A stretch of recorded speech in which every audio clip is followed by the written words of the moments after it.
Hey, my name is Sibu and welcome back to my YouTube channel. This channel is called Still Sibu, and if you don't know, I cover all things related to nutrition, career, as well as do vlogs. So if you're interested in that type of content, please do subscribe to my channel and share it with your friends, as well as give this video a thumbs up, and I would really appreciate that. Today's video, I'm basically going to be explaining my experience of obtaining the skilled worker visa, and I recently went through the process because I recently relocated from South Africa to the UK. So just a bit of background, I am an auditor and I'm a qualified CA, so my relocation process is specific to those circumstances. I got a skilled worker visa and I'm an audit, so I relocated through getting a job with a audit firm. I hope that clarifies. And then just another point is that I have previously moved before, and that was an intercompany transfer visa. And that process was completely different because a large part of it was handled by the firm that I was already with. And it just meant that their immigration team handled a lot of the process, and all I needed to do was just submit some documents to them and they handled it. So this was a little different for me, and I thought I would share some insights on kind of what I learned and maybe some tips that might be useful to you if you're planning on relocating. So I have my notebook, as people do when they do these types of videos, but just to make sure that I don't forget anything. So first thing, this is a skilled worker visa. So if you're on any other type of visa, this is probably not the video that you should be watching because the process might be a lot more different. The process starts with getting your actual contract. So if you're still in your like application phase, maybe don't get too eager yet because things might change and timelines might change. So yeah, just kind of pace yourself. But I would say that once you have your signed contract and you've gone through all the like kind of the approvals and you've signed your contract and you've sent it over to your recruiter or directly to the firm, then you would initiate this process. So my whole visa process took approximately, I'd say, 2.5 months. I do feel that because I was quite proactive and getting all the documents done on time, it could have been a lot faster.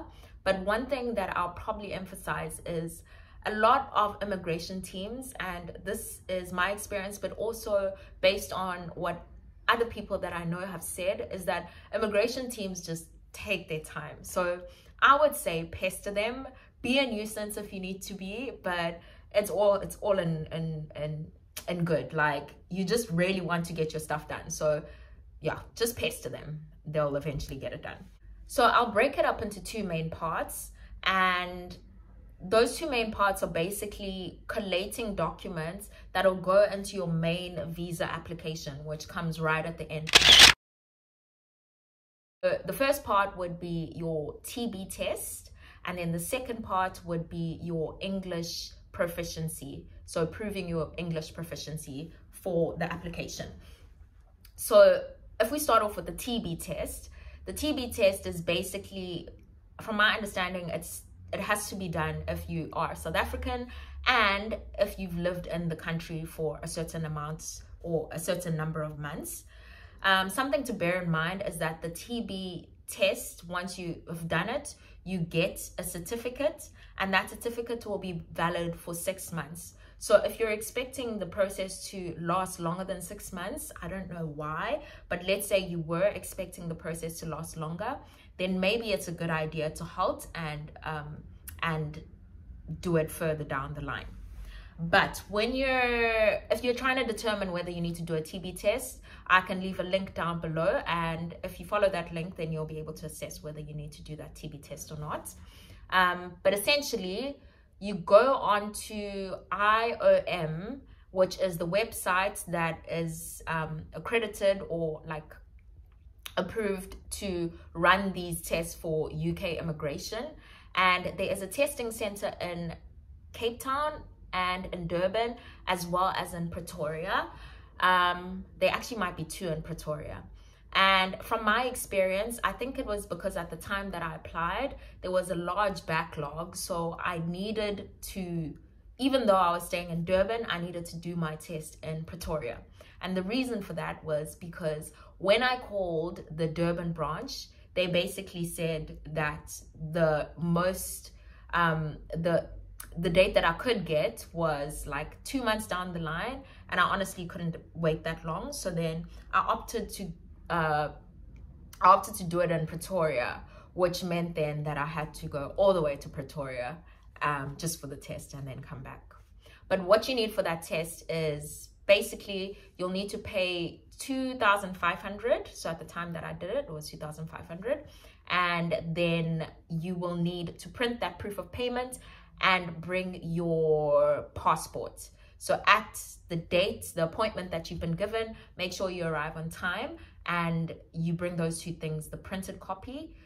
Make sure it's printed because they are quite fussy, and the last thing that you need is just to have admin around, like the fact that you didn't print on time or whatever. So yeah. And then once you have that, what they do is they just kind of scan your chest, and both of the times that I've done it, mine has been clear. But I think that if it's not clear, then they run some other types of tests. But yeah, it all gets done within the day, and they're quite efficient. Like the Pretoria branch is really efficient. And I was done, I think within a matter of 2 hours, I was out of there. And I had my certificate in hand. So that is the process for the TB test. So once you have that certificate, keep it safe, don't laminate it, just make sure that you have it with you and scan a copy for your soft copies for the visa application. Now, the second part, which I want to cover, is the English proficiency part. So for your application, you need to prove that you know English, I guess that's what they're trying to get at. But there's a couple of ways to do it. You can write an English test, like a sit-down test. And I think if you're from certain parts of the world, there is you don't have to do the test or something. I'm not too familiar with those. The process that I am familiar with is getting an English proficiency certificate. For this option, you'd have to have a degree, but I'm assuming that if you are moving through audit or with an audit firm, that you actually have a degree. So basically what I did is I emailed the university that I studied at, and I requested a medium of instruction letter. And what that letter sets out is that Sibu studied in this university and did this degree, and this degree was provided in English. So the main media language that was used was English. And using that letter that they sent me, well, the university sent me, I then processed an application through a provider called, I want to say it's called ECCIT. I think it's spelled as ECCIT. I might be wrong. I'm wrong. It's spelled ECCTIS. I'll leave a link below just so you can kind of follow to their website, and they provide a lot more detail than I would. And what they want there is they want you to submit your degree, so your actual degree, and then that letter of medium of instruction, and then you can process your application there. And basically the process takes 8 to 10 days, and you don't necessarily need to ask them to give you a printed copy, but if you want to, you can. But I ended up not using the printed copy. It costs about £80 more to courier the copy to where you live, or where I lived. It cost about £80, but I would say don't bother. So the actual certificate itself costs £140. So once you have your documents collated together, so you have your passport and you have those to your TB test certificate and it's clear, and you also have your English proficiency certificate, and that's also fine, then you're good to go. And then what will happen is that your firm will then provide you with a certificate of sponsorship. And that certificate of sponsorship basically lays out the duration of your visa, the nature of the work that you're going to be doing in the UK, your salary, and things of that nature. And once you have that, then at that point you need to find out whether they are going to initiate the process of applying for the actual visa, or you're going to be handling that yourself. Now, you really want to make sure of that, because what you don't want is for them to initiate the application and also you to initiate the application, because obviously then you'll have two applications running alongside, which you don't want, or even worse, have no application at all. So yeah, so once you've cleared that out, if you are handling the process yourself, then this is what I dealt with, and I'll share my experience. So I basically had to then go on the government website, so that's the UK Gov immigration website, and I initiated my application process, and it's the skilled worker visa again.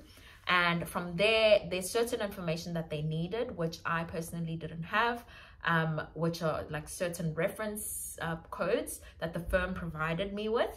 And then also they need just general information about the nature of your job, how long your stay is, and that's information that's readily available. And then they also start asking then about what type of documents you're going to be providing for your application. Then near the end of your application, it will start asking you questions about IHS, which is Immigration Health Surcharge. And basically what that is a cost that you pay upfront to the UK government that acts as medical aid, basically. So it's like paying medical aid upfront. It is quite a chunky amount, so it comes to 40,000. So yeah, that is probably the biggest charge. But in most cases, the firm does reimburse that cost, or maybe they give you a loan that you can pay over the duration of your contract or something like that. So do ask about that as well. So once you reach that point, then you'll answer the questions that relate to that. It'll then redirect you to a page where you make the actual payment, and then you pay for that that surcharge.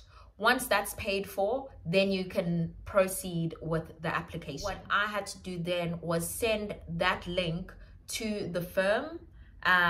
So the immigration officer that I was working with from my firm then took that link, and then they process it further. So then they check that the application is fine, and once they gave me a thumbs up, then they said that I could submit the actual application, and then I was good to go. So once all of that is done, you're almost at the end of your application, which is great. And then you have to book your appointment with TSL, and I think they're called TSL Contact, and they have quite a couple of offices again around the country. So they have one in Pretoria, they have one in Durban, and they have one in Cape Town. There might be other areas, but you'll just have to check their website. And essentially there you book a date, and again, their website is quite good, user-friendly. The process is seamless. Well, for me personally, I know other people would not have had the same experience, but it was quite user-friendly. They also have an option now that allows you to upload the documents so that you don't have to carry anything to the visa, well, except to the visa appointment, except your actual passport. So I used that option. I uploaded all of my documents, so all of the documents that I spoke about before, which would have been the TB test certificate, proficiency, English proficiency certificate. There's also a checklist that you get from the UK immigration website that you have to print out and also upload that onto the thing, onto the portal. And then you'll also need copies of your passport. So those are the documents from what I recall that I uploaded. Something that I left out is the purpose of your physical visa appointment is for the immigration center to take your fingerprints. They also take a picture of your headshot, and then they retain your passport for the duration of the decision-making process. So you'll only get it back at the end. Then I had my actual physical appointment. So I was quite lucky that I was able to get an appointment that was quite quick, and I didn't have any hassle with actually like providing the documents. So I went into the center on the day and I gave them my passport. They already had the documents online, but I bought them in person just in case. And yeah, it was quite straightforward. That actual application, I think it is about 14,000 if I'm not mistaken. So I think it comes to about 14,000 Rand for the actual application. Now I had to pay a few additional costs because I needed them to print some of the stuff, so they have a service where they print, and I also needed priority because I wanted to go early in the morning before their office hours. So yeah, that led to my cost being a bit higher. That is kind of the full process. And then when I submitted my application, there was quite a lot of backlog, and they explicitly advised that the application process was taking around 8 weeks. And at that point I was freaked out because 8 weeks was going to be so much later than my start date. And there's really nothing much you can do. You can pay for priority, but again, you know, yeah, maybe priority does help. I don't know, I didn't pay for it. And then suddenly I was very lucky, so I got my visa back in 1 week. I'm not lying. I got it back within 1 week and I could not believe it. Like, I was almost confused. I thought something went wrong. And then they told me that my passport was ready for collection. So then I headed back to their offices and collected my passport and then the letter that says that I have received the visa, which was a great day. I then told my firm and everything was good from there on. Other things that you probably need to be aware of during your process, this is not directly related to the skilled worker visa, but it's more related to audit firms and the type of documents that you'll need to provide. So they have something called independence clearances, and if you've worked in audit before, you'll know that that is quite a serious thing. And so you'll need to provide all of your holdings. So if you have shares, you'll need to provide that and the supporting documents for that. So collate all of that. You might need to dispose of some shares in some instances. And then there's also pension statements. So what they asked me for was my latest pension statement from my most recent employer, and that was very tedious to get. So if you can get a head start on that, you can request it as soon as you can, and then you'll have that on hand when they need it. But other than that, I think that sums up the process from what I can recall. If I have left anything out and you are in audit and you've recently done this process and you remember it better than I do, please leave a comment down below, and anyone who wants more information can just check it out there. And if you have any questions and you're planning on relocating, let me know and I will gladly help you out. But other than that, I hope you enjoy this video and I will catch you in the next one. Yeah. So I just collected my visa outcome and I can't wait to leave the building so I can open it. So I'm just gonna cut and open it here. Okay, there it goes. Little bumps into it. I'm a crazy woman. Yes, it's successful. It's successful. I don't know if you can see me. Yeah. Very happy. Okay, cool. I look like such a mess. I need to go back to the office. Cool, bye.